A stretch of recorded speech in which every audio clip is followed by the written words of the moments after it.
biggest games, the best performances, expert analysis. You are Locked On Now.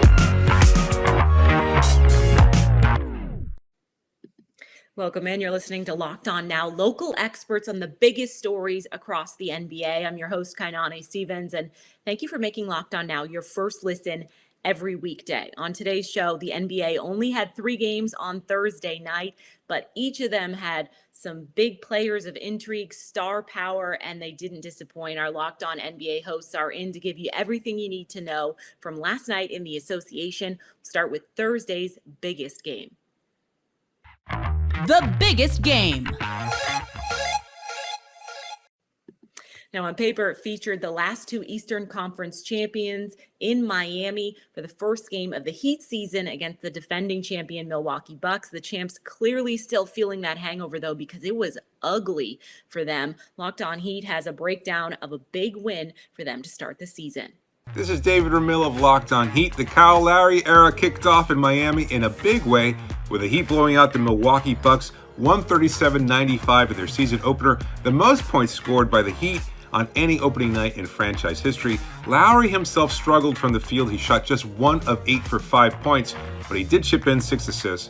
But still, the benefits of having him on the floor were obvious. Miami's defense was particularly stingy with Lowry in the game, holding the Bucks to just 17 points in the first quarter and limiting Giannis Antetokounmpo to 15 points on 4 of 11 shooting. On offense, Lowry's impact was also immediate as he and the Heat pushed the ball up quickly and found easy looks all night. Tyler Hero led Miami with 27 points, while Jimmy Butler and Bam Adebayo combined for another 41 points. If there's a caveat to consider for Miami, it's that the Bucks were missing several players, including starters Brook Lopez and Drew Holiday, as well as key reserves like Bobby Portis. There's no way of knowing exactly how they stack up against a healthy version of the NBA reigning champs, but they show the tenacious defense and electric offense that has a team believing they can challenge any other group at the East. For a full recap of tonight's game, make sure to follow Locked On Heat.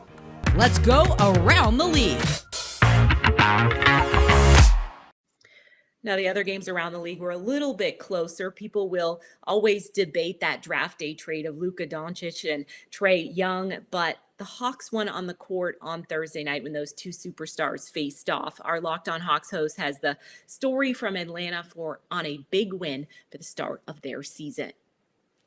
Hello friends, my name is Brad Rowland, and Atlanta Hawks got a dominant 26-point victory in the season opener on Thursday evening, toppling the Dallas Mavericks by that lopsided margin. And honestly, it was a fantastic effort from Atlanta in this game. It was a sort of a slow start, at least on offense, kind of a rock fight in the first quarter, but from that point forward, Atlanta's offense found its stride. Defense continued to play very, very well, and there were plenty of heroes in this game. DeAndre Hunter clamped down Luka Doncic in a big way with some awesome on-the-ball defense. Cam Reddish played very, very well off the bench, 20 points, and good defense as well. John Collins was a two-way force in this game, Clint Capella similarly, and then Trae Young with 14 assists in limited deployment. And by the end of this game, it was garbage time, and the Hawks were able to celebrate a season-opening win. It's only 1 of 82, of course, but a lot of positive takeaways from this contest for Atlanta. And moving forward, they now have a road trip to Cleveland on Saturday, followed by a home game again on Monday. A nice start for Atlanta and plenty to build on as the Hawks make their run. We have much, much more, though, coming on the Locked On Hawks podcast. Meanwhile, the Mavericks fell flat in their first game. Doncic and Porzingis both struggled to find a flow, and they didn't get much from their other players as well. Locked On Mavericks host Nick Angstadt explains.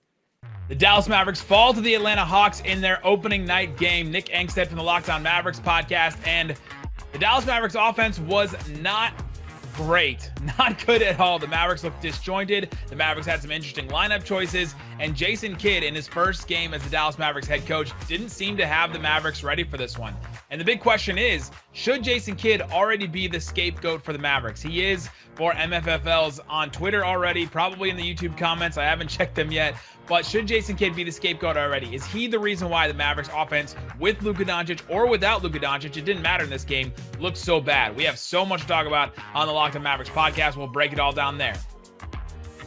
Steph Curry showed up big time to get a big win for the Warriors, their second W over a team from LA. Dropped 45 points on the Clippers. just a pure shooter when he is healthy. Locked On Clippers host Charles Mockler tells you about a 2-point season opening loss for Kawhi Leonard and the Clippers.